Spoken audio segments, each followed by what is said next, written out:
Over the years, a number of NBA players have made a crossover move into another highly competitive field, politics.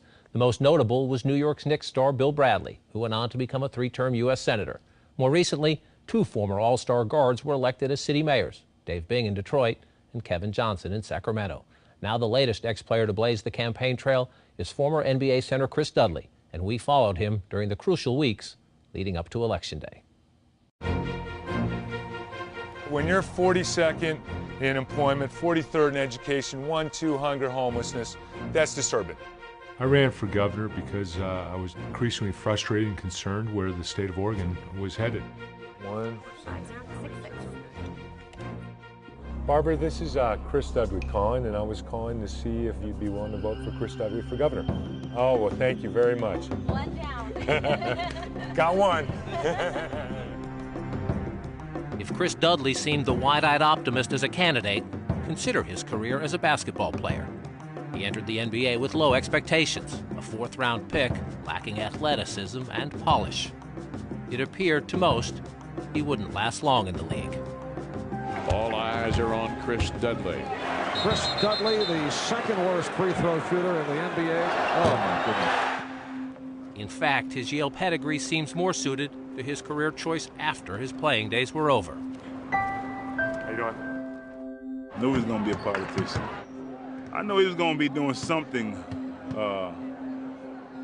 something for the people. Dudley would confound his doubters by spending 16 seasons in the NBA. And this year, he once again took on a huge challenge. A well-known Democrat, former two-term Governor John Kitzhaber, would be Dudley's competition. And Oregon hasn't voted GOP in the governor's race in 24 years. Not a chance. You Republican? All right. Have a good day, sir. Have a good day. Kind of get used to that from playing in the NBA. You know, you go into different arenas. In typical fashion, Dudley was unfazed by the competition. As an NBA player, he was tough, hardworking, an overachiever. Ray Owens is stuffed by Dudley. All the traits necessary to survive a high-stakes political campaign. My experience with Chris was seeing him in the NBA as a player who really had to kind of figure it out. Dudley with the block down low, and then Dudley with the save.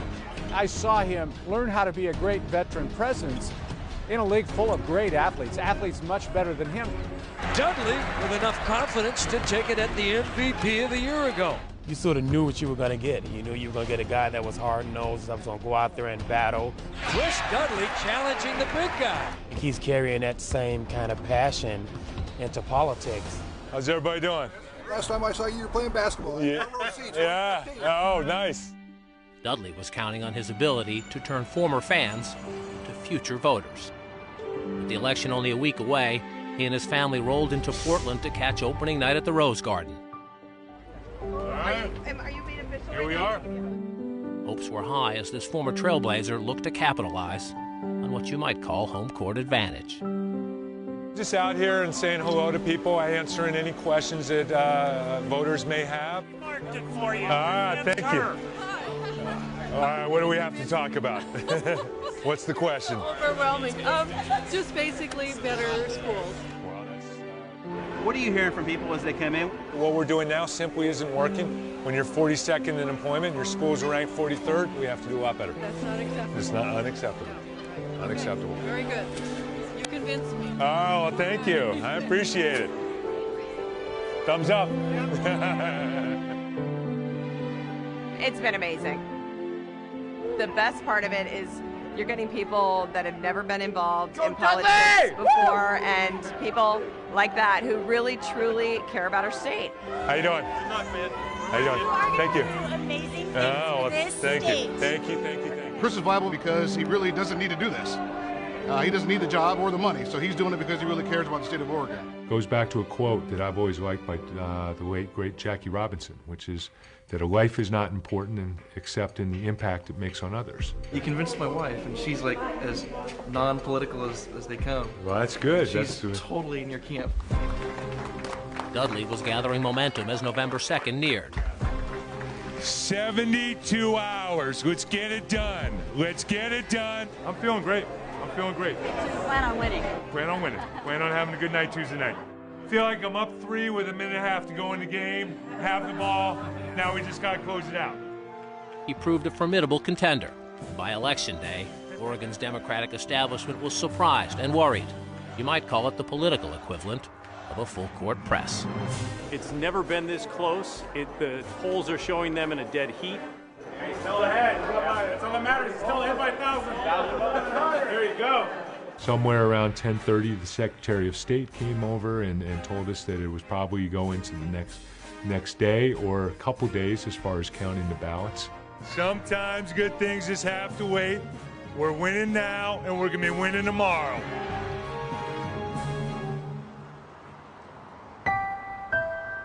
But the next morning, the tide had turned.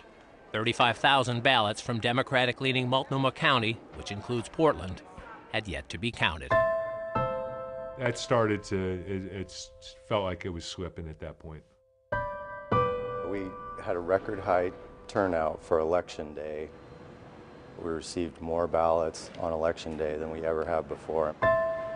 Here's some news. John Kitzhaber has won the race for the governor of the Beaver State. He beat former NBA baller Chris Dudley. Thought we were going to win it, so to lose at the end. I think it's similar in some way. I've given the analogy it's Game 7 losing by 1. It was painful. It was tough to make the call just because that was saying that it was basically it was over. All right. Step forward a little bit, Chris. Yeah, where do you want us? Right there, about right there. I called John and wished him the best. I've had a tremendous opportunity, and I just feel so blessed. I'm proud of the fact of the campaign that we had in place. I'll see you later, Emma. All right. Oh, it was totally worth it. It was a great experience. Made so many friendships, relationships, got to know so many people on different levels. No regrets. This is what it's all about. This is why you run. So they have a better future and Their kids have a good future after that. Just realized you did everything you could and it wasn't time.